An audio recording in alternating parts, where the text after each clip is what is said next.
What is up, YouTube? Back again with another video. Now today we're going to be replacing the oil pan gasket. Now a good way to know if your gasket needs to be replaced or your oil pan, whenever you drive your car and then you park it and then you wake up in the morning, you start your car again, and as you pull out, you see that there's a little puddle of oil there. Now since I bought this car, the engine, you see that little, well, it's not little, it's big. That happens every time I drive the car.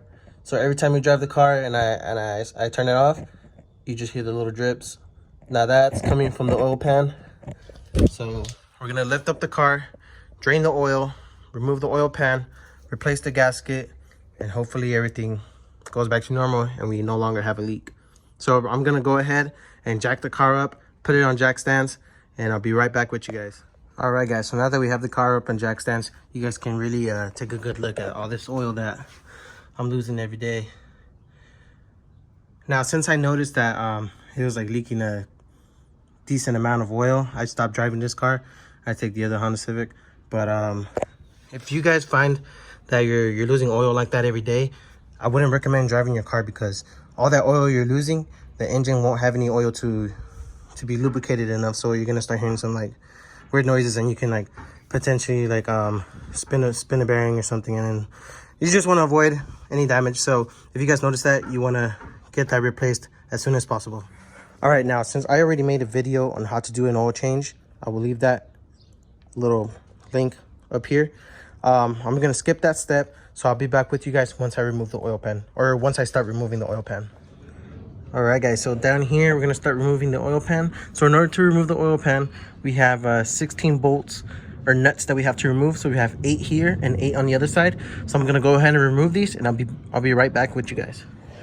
All right, guys, so before you remove any bolts, there is a certain sequence you have to follow. It goes starting from the other side where the nut is at. You'd go 1, 2, 3, 4, and then so on. I'll leave a picture of the sequence you guys have to follow. All right, guys, so I just saw that there's another 2 hidden bolts here. If you guys can see that, let me see. Right there, you see that? But we can't get to it because this little shield or little cover's in the way. So there's one here and there's one on this side as well, right in there. So what I'm gonna do is I'm gonna remove this little cover so we can get to that bolt, or those 2 bolts. All right, guys, so we got this cover off now. There was only 4 bolts holding this on. So we got this one here, the one right here, and then the 2 top ones that were also attached to the oil pan. So now we have access to those 2 bolts we needed to get to. So I'm gonna go ahead and remove those, and hopefully this oil pan will come right off. All right, guys, so I was finally able to remove the oil pan. It just came right off, but you do have to disconnect the J-pipe, or else the pan just won't come off. I tried to take it out without removing the J-pipe, but it was in the way, so I had to. So just remove your J-pipe and then the oil pan will come right off. Just make sure you remove the gasket completely and just wipe down this whole general area. Just not inside here, just around where the gasket is gonna go. All right, so once you have your oil pan removed, you just want to clean this area where the gasket's gonna go. Just make sure it's really clean. All right, guys, so I already wiped down the oil pan where the gasket's supposed to go. I got the new gasket in. Now I'm not sure if you're supposed to like pre-lube it up with some oil or something. Actually, yeah, we're just gonna go ahead and do that. We're gonna grab some oil from here and just go around it, and then we're gonna go ahead and put it back in. All right, guys, so our oil pan gasket is all lubed up now. I just used some oil from there, and I'm gonna take it and put it underneath, and hopefully everything goes as planned.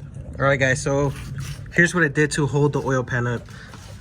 I made sure the gasket, everything was lined up, all the bolts lined up with the holes, and I grabbed the water bottle and just the floor jack just to hold it in place while I quickly bolt everything back up. Now, like I said, I am going to post a picture of the torque specs and the sequence you have to follow. There's a certain order you have to go. You start with the other side, so it'd be 1, 2, 3, 4, zigzag all the way across. So I'm going to post that picture, and I'm gonna do that myself right now. All right, guys, so we got our oil pan back on. We got our J pipe back on as well. So I tightened up everything tight enough. Obviously not too tight, but just tight enough. And yeah, guys, everything's back together. So I'm gonna put the car back down, start it up, make sure there's no leaks. All right, guys, so I started the car. So far, there are no visible leaks. So I'm gonna let the car run for a little bit. I'm gonna turn it off, and then we're gonna see if it starts to leak any oil from the bottom of the oil pan. All right, guys, so I shut the car off for the moment of truth. We're gonna see if there's any oil leaking down here. Hopefully there isn't. And from what I can see, there's no oil. All right, guys, so this video was a success. Finally fixed that oil problem. Now we shouldn't have any issues with losing oil. Now, that's it for this video, guys. Thank you so much for watching. Don't forget to like, comment, and subscribe. Peace.